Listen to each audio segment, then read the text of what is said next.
Bueno, hola, ¿cómo están? Buenos días, buenas tardes, aunque siempre digo esto, mi mamá me ha dicho que mientras no almuerce es buenos días todavía.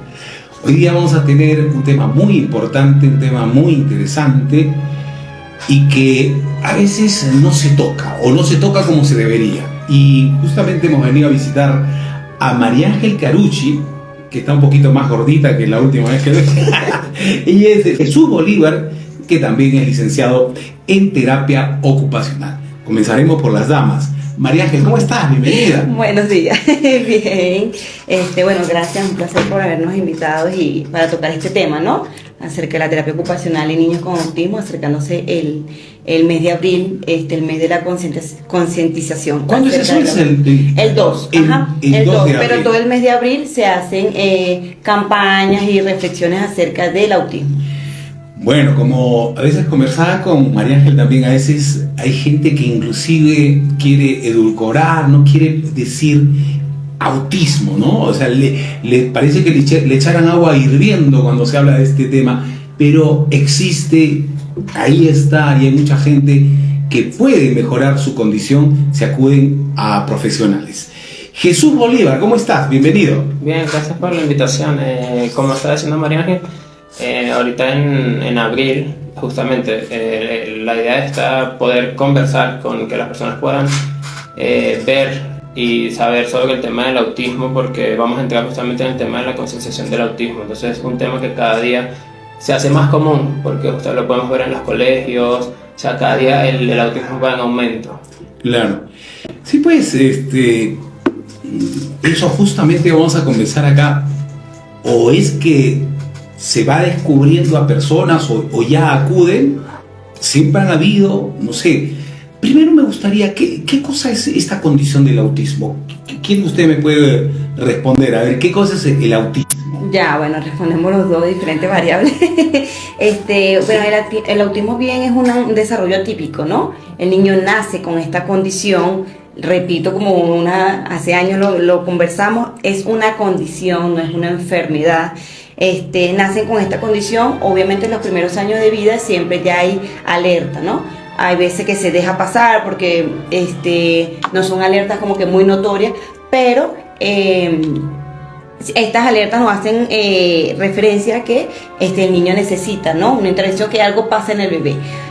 Actualmente cada vez la población o los niños que nacen con autismo es más grande, ¿sí? A comparación a muchos años anteriores, en el inicio de los 90, no había tanta población con autismo, o sea, no habían tantos casos. Obviamente ya hay más estudios, más especializaciones, más metodologías para abordar este tema, o los niños, personas con autismo.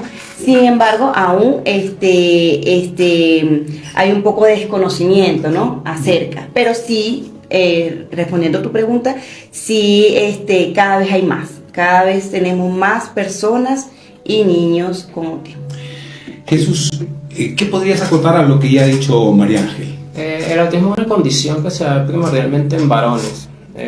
No quiere decir que las niñas estén exentas de padecer esta condición, pero se ve más que todo en niños. Por eso siempre se habla de niños con autismo y no niñas con autismo.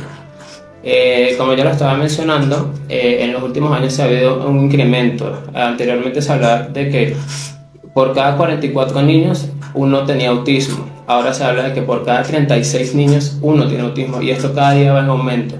Y insisto, lo podemos ver en los colegios, inclusive hay adultos que tienen autismo y no saben que tienen autismo. Entonces eso va a lo que ya estaba mencionando, de que muchas veces pasa desapercibido. Interesante, a ver, me he quedado con la curiosidad. ¿Significa que hay personas que han vivido casi toda su vida y no saben que tienen la condición de autista? Sí ha pasado. Pero debe ser moderado. Es nivel 1, ¿sí?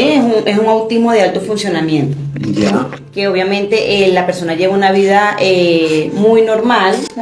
Pero hay ciertas características o ciertas actividades en su vida, en su desarrollo personal, que tiene más dificultad.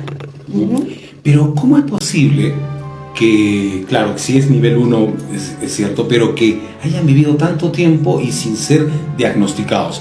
Es que una persona de pronto con ese nivel y sin haber estado siendo tratados o diagnosticados, ¿pueden hacer su vida casi normal? Es que el autismo es un espectro, entonces depende, como es un espectro nunca se va a repetir, nunca vas a conseguir dos casos de autismo igual. Entonces pueden haber personas que se vean afectadas en un área, por ejemplo el lenguaje o de repente la parte psicomotriz, pero esas afecciones no le permiten seguir su vida de repente con algunas dificultades, pero pueden seguir avanzando.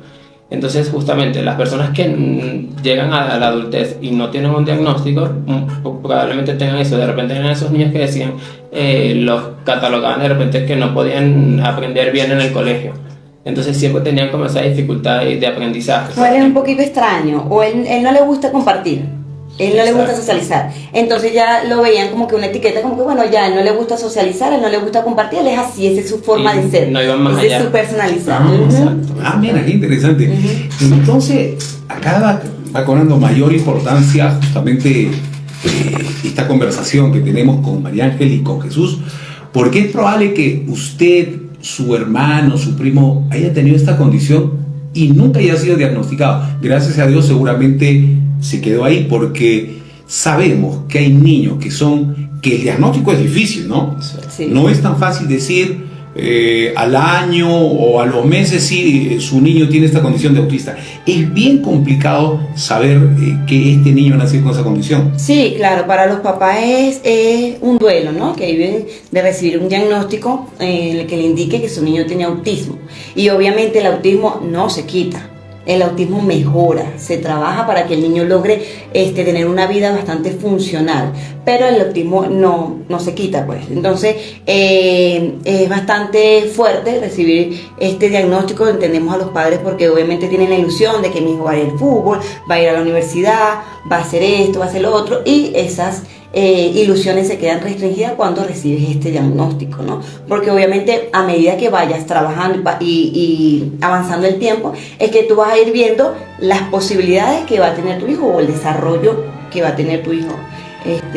A ver, Jesús, María Ángel, ¿a partir de cuántos meses ya puedo ver algunos signos de alerta, de alarma en cuanto a mi hijo?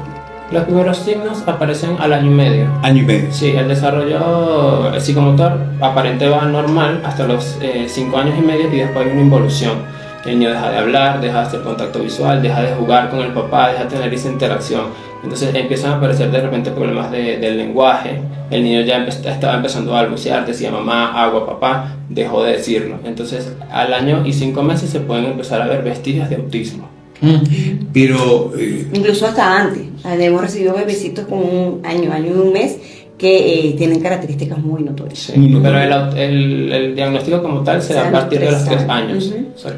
Pero habría que decirles también a los papás que de pronto van a ver este programa ahora o después, porque queda ahí, es que tengan mucho cuidado, ¿no? Porque a veces pueden ir a un lugar y los diagnostican mal, ¿no? Sí, también pasa. ¿No? Y puede pasar algunas cosas. Muchas personas también se confían en decir de que yo hablé a los 4 años o hablé a los 5 años, entonces como mi hijo no está hablando a los 3 años, es normal porque yo también no hablaba a esa edad. Pero un niño que no tenga el lenguaje expresivo ni comprensivo a los 3 años, realmente hay que ver qué está pasando, cuál es la causa de que no se comunique.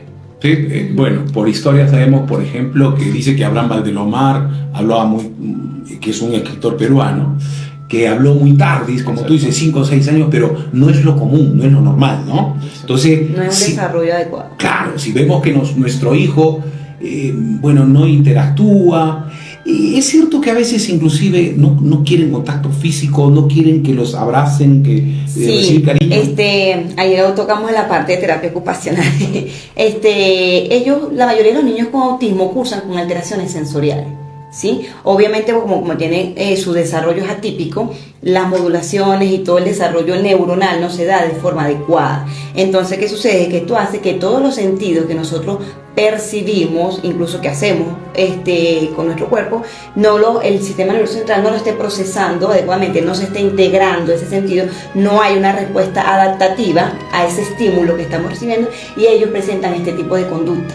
¿Sí? Por ejemplo, a ver, si hablamos... Que era lo que yo estaba hablando. Cuando hablamos de integrar, es la capacidad que tenemos todos, no solamente las personas con autismo, sino todos, de procesar un estímulo.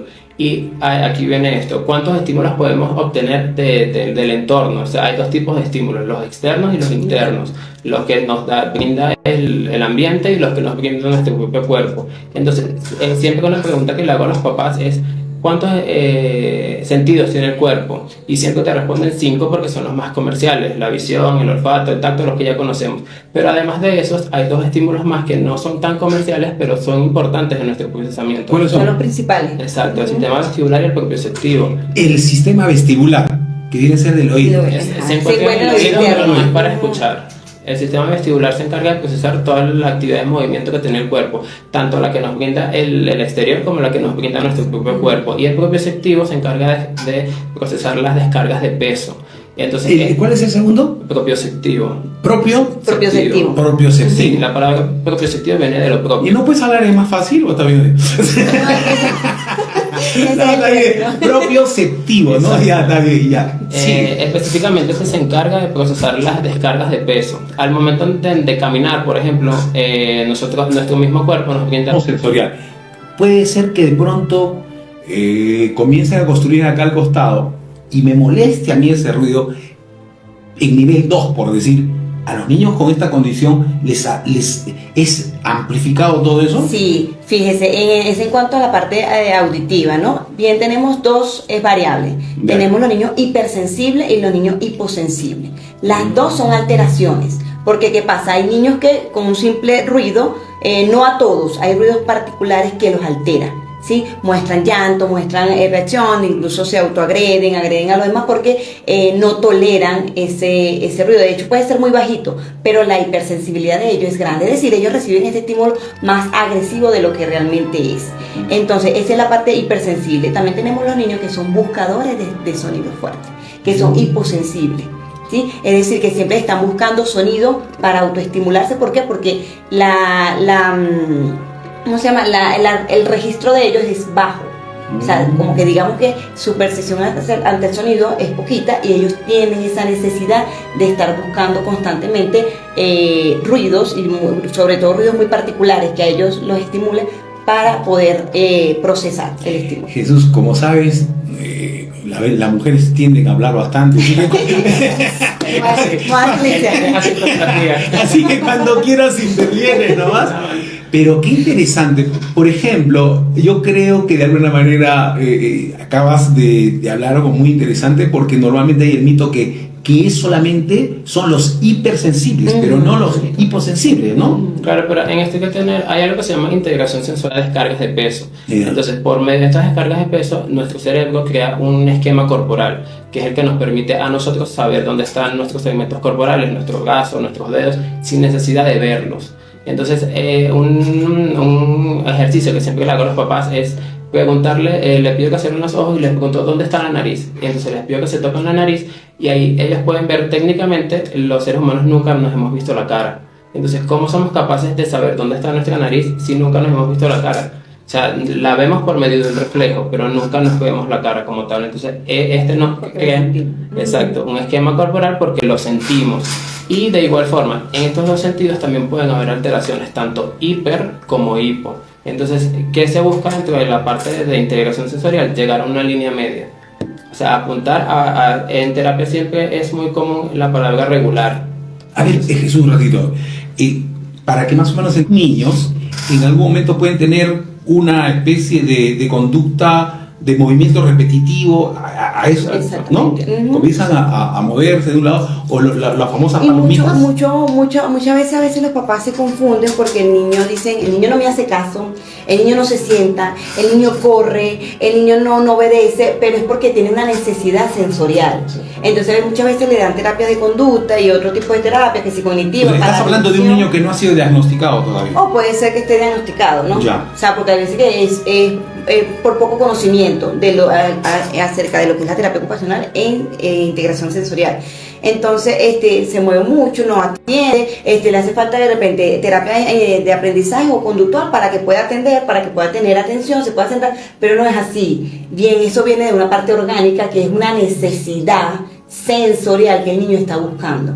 Entonces, bien se trabaja esta necesidad sensorial, bien sea propioceptiva o vestibular, lo que el niño esté buscando, y posteriormente es que se hace un abordaje más de atención o de conducta, ¿sí? O sea, no muchas veces el niño necesita una terapia conductual porque no hace caso, porque está buscando mucho movimiento, sino que es que orgánicamente los sentidos no están integrados y él está siempre digamos, en búsqueda, ¿no? Estoy hablando de un niño hiposensible. Bueno, para los papás también debe ser un drama, ¿no? Cuando diagnostican a su hijo con esta condición de autismo. Y primero, porque desgraciadamente no hay políticas aquí en el gobierno para... Desinformación. A ver. Al momento de que reciban, si hubiera más información en el caso, no hubiese ese problema que de repente, una problemática actual es que hay colegios que de repente rechazan a los niños, pero los rechazan porque no tienen el conocimiento para tratarlos. Por un tema inclusivo, ¿deberían estudiar en un colegio, entre comillas, normal? Bueno, eso va a depender del caso del niño y depende del grado y depende de la respuesta que pueda tener ante todo lo que son conductas básicas del aprendizaje. Si el niño puede responder bien ante la currícula, se puede trabajar con eso, se pueden hacer adaptaciones en la currícula para que el niño pueda aprender, nos adaptamos a su manera de aprendizaje. Puede ingresar pues a un colegio. Exactamente, pero sí hay casos de niños que deberían de tener una educación más especializada en sus necesidades. María Ángel, Jesús, vamos a hacer ahora una práctica porque es importante. Las personas que nos están viendo seguro están con mucha atención, tienen un niño que recién ha nacido, tienen unos pocos meses, y quieren saber, así que como cuando usted lo lleva al médico o al pediatra para ver cómo está evolucionando su hijo en vista, en el sentido auditivo, en cosas, ¿cuáles son las señales de alarma que deben hacer que los papás vayan donde una persona especializada en el tema? Bueno, no hay características así específicas, ¿no? Hay niños que presentan unas y no otras, y hay otros que viceversa, ¿no? Pero por lo menos lo que es el contacto visual es muy base. O sea, ¿te refieres contacto visual a que te mire? El bebé te mire la cara, te mire los ojos. Sí, eso yo creo que es el número uno, ¿sí? Desde el niño, desde que está pequeñito, desde que tiene 3 meses o mucho antes, ya te hace un contacto visual. Se ríe, ya tú le muestras el juego y él te sonríe y te mira a los ojos. Cuando un niño no hace eso, es que tenemos que estar muy alerta, ¿ya? Obviamente también cuando el niño tú le hablas y no es capaz de seguirte, o sea, el sonido, o por lo menos cuando le hacemos con la maraquita, que le movemos hacia un lado, hacia el otro, hacia arriba, y él no tiene la capacidad de girar hacia nuestro movimiento. Para un ratito. Hablando eso de los bebecitos, ¿no? No, justo veía un... Hola amigos, ¿cómo están? Los invito para que se suscriban a mi canal Paja Brava para seguir generando contenido. Estoy con Osdino, que es el creador de todos estos dinosaurios que vemos aquí en el Parque Jurásico de Querulpa.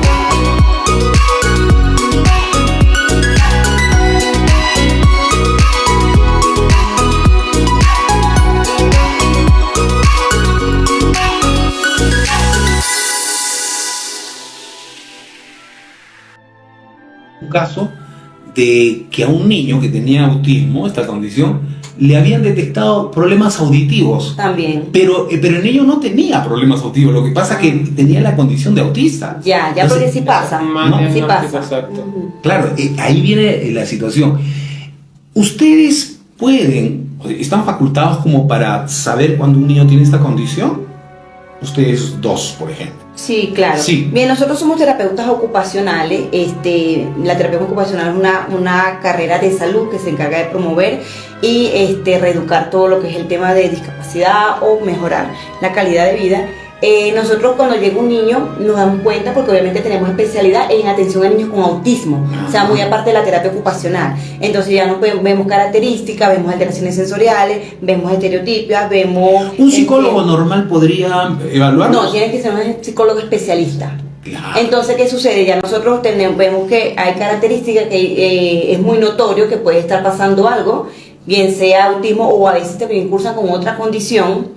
Entonces, nosotros lo que hacemos es decirle, papá, bueno, mira, yo estoy viendo esto, no son respuestas adecuadas para la edad del niño, es necesario que lo chequee un neurólogo y también de la mano con un psicólogo especialista en autismo. Claro, o sea, se hace una evaluación integral con un equipo multisensorial, porque pasa mucho también los diagnósticos erróneos, los dan especialistas que solamente te dan o sea, ven las características y te lo dicen.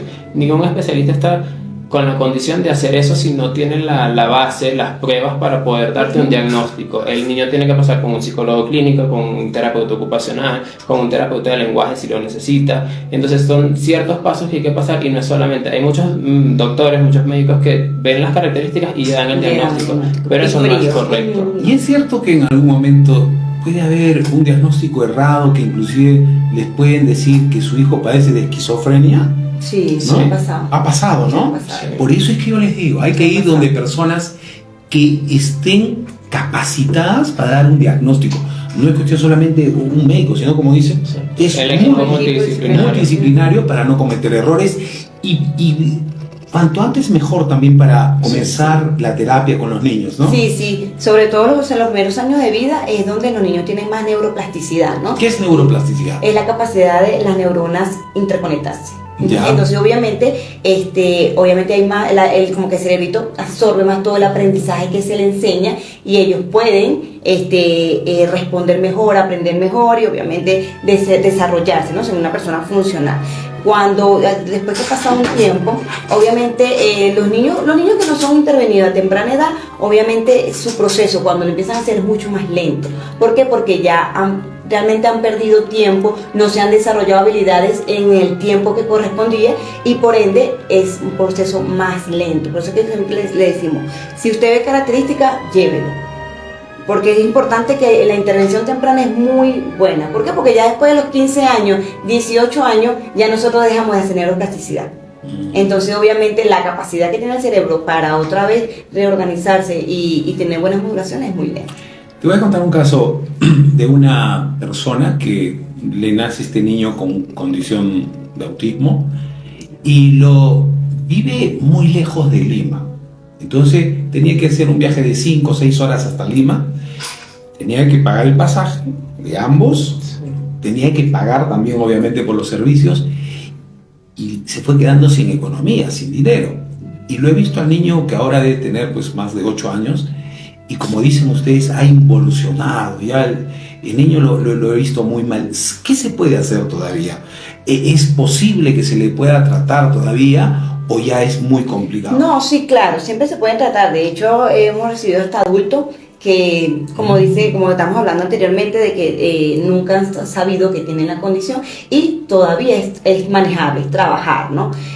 Pero obviamente es más lento el proceso. Un niño de 8 años todavía estamos hablando de un niño pequeño, todavía estamos hablando de un niño que está haciendo neuroplasticidad, ¿no? Que bueno, que en un momento no pudieron continuar con las terapias, pero todavía están a tiempo. No, es decir, la intervención, lo que se busca es que sea una intervención temprana. Si por X o Y razón no pudo ser hasta los 8 años, lo más temprano es 8 años. Entonces empiecen a intervenir a los 8 años. Entonces no pierda las esperanzas, ¿no? Hay que ver.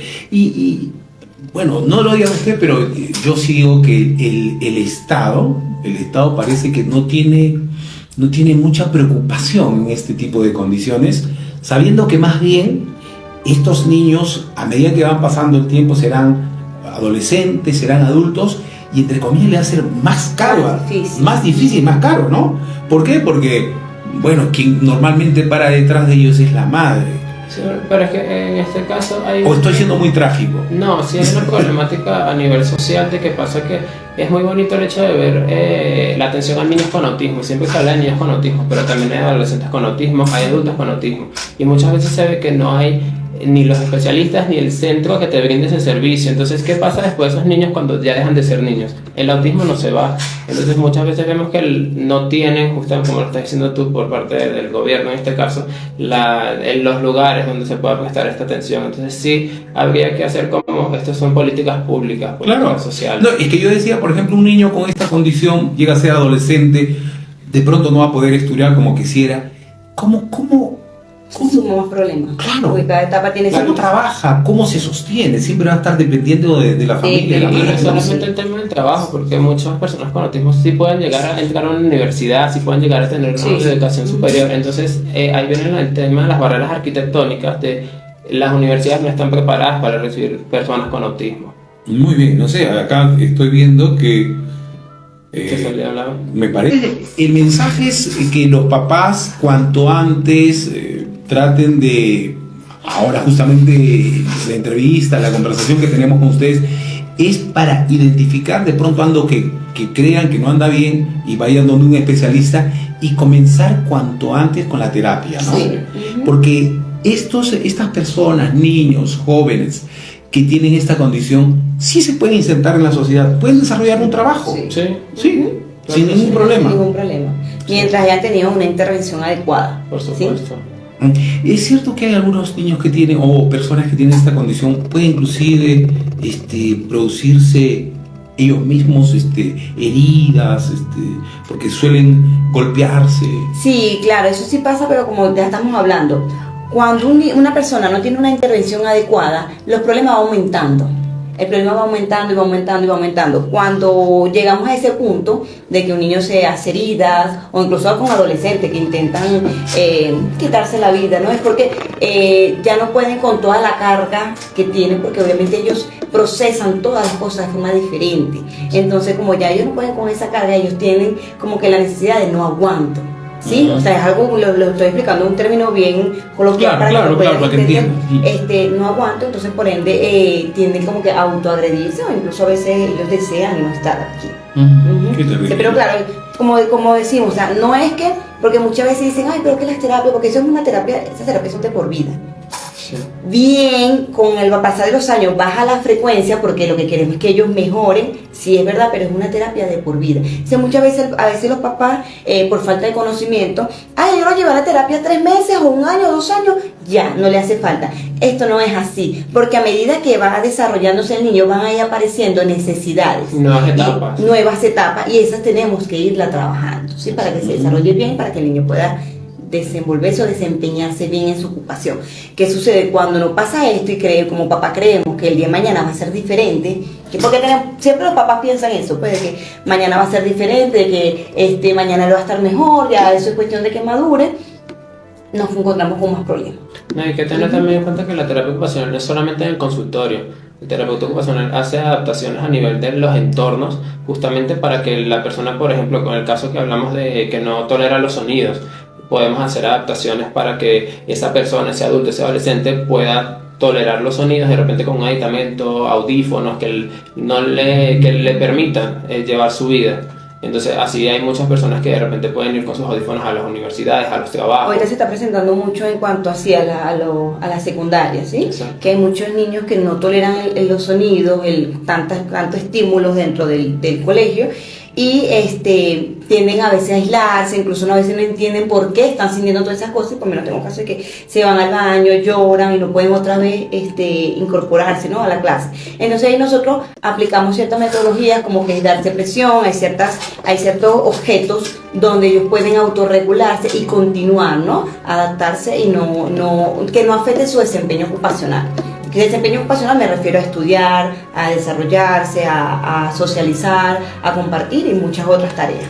Bueno, yo quiero compartirles una experiencia que tuve con una amiga que tenía un nieto que le habían diagnosticado que era autista, ¿no? Y entonces lo que hizo, vive en otro lugar, lo que hizo ella fue viajar y se dio cuenta que era cuestión de tratarlo.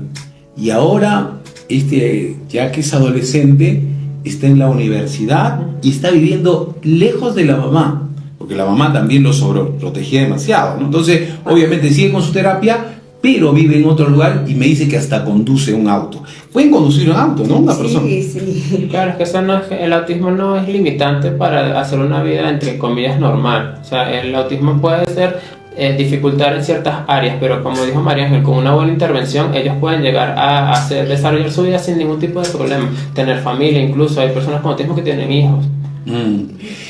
Bueno, y es cierto que hay una condición genética para esta condición de autistas, ¿o no? No se puede decir que es genético. A la actualidad no se sabe realmente cuál es la causa del autismo. Sí se le atribuye a muchas cosas, pero no se sabe cuál en específico es la que lo causa. Entonces no podemos decir que es algo genético, no se hereda, no podemos decir que es por vacunas. Hasta el momento no hay estudios sobre Sí, hay gente que inclusive ha comenzado a decir que producto de las vacunas hay niños autistas. No hay que ser más serios Sí, en eso, ¿no? O sea, científicamente todavía no se sabe, entonces no hay que imaginarnos cosas que no sabemos, ¿sí? Bien, cada vez más la población, cada vez los colegios, sobre todo, nos damos cuenta que se están ¿Será que cada vez es más o es que ahora se Tiene más visibilidad? Claro, más visibilidad. No, pero yo creo que ambas. ¿Sí? Sí, ambas. Porque realmente cada vez hay más niños. ¿Y por qué es que hay más niños a medida que va pasando el tiempo? ¿Cuál es la condición que genera esto? Como ya lo estamos hablando, no hay un factor que digamos es esto. Ambientales, es mucho, pero no se sabe cuál. No se sabe. Es multifactorial, ¿sí? Eso es lo que tenemos como idea de que es multifactorial, por eso es que nacen con autismo, pero todavía no se sabe, es por esto, o sea, científicamente no lo han logrado descubrir. Sí. ¿Se supone que desde que existe el hombre hay esta condición? Sí, anteriormente, o sea, en los años antes se hablaba de que las personas con autismo no tenían alma, que eran personas que justamente como que en el cuerpo sin alma. Entonces, a medida que la ciencia ha avanzado, pues ya se sabe que realmente sí tienen alma, o sea, no es que sean diferentes. Incluso hace muchos años también la nomenclatura puso el autismo como una esquizofrenia infantil. Exacto, o sí. era algo más psiquiátrico, ¿no? En la actualidad nos damos cuenta que es simplemente una condición. Ellos perciben todo y entienden todo diferente a un niño neurotípico. ¿Y el Asperger qué cosa es? Va a ser tema de nomenclatura. exacto, porque anteriormente se hablaba de Asperger a los niños de autismo grado 1 de alto funcionamiento. En la actualidad ya ese término no se utiliza. ¿No se utiliza? No, el autismo tiene 3 grados, grado 1, grado 2 y grado 3. Digamos que el 1 era lo que antes conocíamos como sí. Asperger. Ya. Y es cierto que estos niños con esta condición de autistas tienen habilidad para ciertas materias, como por ejemplo la matemática, ¿sí o no? Sí, Pero no en todos los casos, y insisto con el tema del espectro, es un espectro. Sí pueden haber niños que desarrollan habilidades hasta increíbles en ciertos aspectos, pero no todos van a desarrollar esas habilidades. Sí, porque a veces uno, repasando la biografía de genios, Sí. muchos dicen que tenían esa condición, ¿no? Sí. Y han vivido bien, así que esperanza siempre hay, ¿no? ¿Y dónde estamos ahora? Cuéntenos. Bueno, ahorita estamos ubicados en Maijó, ¿sí? Que Ya. aquí en la Trinidad Morada, frente al Señor de la Caña, León 13 y 16. Aquí tenemos especialidades de terapia ocupacional, psicología, aquí hacemos diagnóstico y descarte de Acá autismo. hacen diagnóstico. Sí. Si hay algún papá, mamá que tenga alguna duda, alguna señal de alerta, pueden venir donde ustedes. Sí, claro, aquí está el equipo multidisciplinario que comentamos anteriormente que puede hacer el diagnóstico. Y cuanto antes mejor, ¿verdad? Exacto. Sí, cuanto antes mejor, porque eso va a hacer que su niño, y bueno, como han dicho acá los especialistas, desgraciadamente hay mayor cantidad de hombres, ¿no? O sea, en varones, no sé cuál será la razón, pero bueno, así están las estadísticas. Vengan entonces a My Home, que está muy bien. Muchas gracias a María Ángel Carucci. Ella es licenciada en terapia ocupacional, y a Jesús Guavier también. Muchas gracias. Ya saben, My Home está ubicado en León 13, ¿qué número es? Y 16. Y 16. Vengan, ¿y hay algún teléfono, alguna página? ¿Cómo están en Sí, las redes? en Instagram y en Facebook está como Maijó. My Home en inglés, ¿no? En inglés, My Home. sí, siéntete en casa. Ya sí, porque a veces la gente no sabe. Muchas gracias, está muy Ya, bueno, interesante. gracias a usted por venir a Y que no ha subido tanto de peso tampoco. ¿Ah? Ahorita sacamos la balanza. La comida de Quipeña. Muy buena, ¿verdad? Sí, sí. Y la comida de ustedes también está muy buena. Yo soy muy afecto a Las arepas empanadas. Uy, las arepas. No, pero hay otra aquí en la Avenida Ejército que es después otro tema, después te voy a dar el aire. Ah, ya. Tiene unas delicias también que no las conocía. Eso es lo maravilloso de caminar, ¿no? Eso es lo maravilloso. Sí. Gracias, ya saben. Entonces, My Home, León 13 y 16. Sí. Exactamente. Nos vemos. Chao, gracias.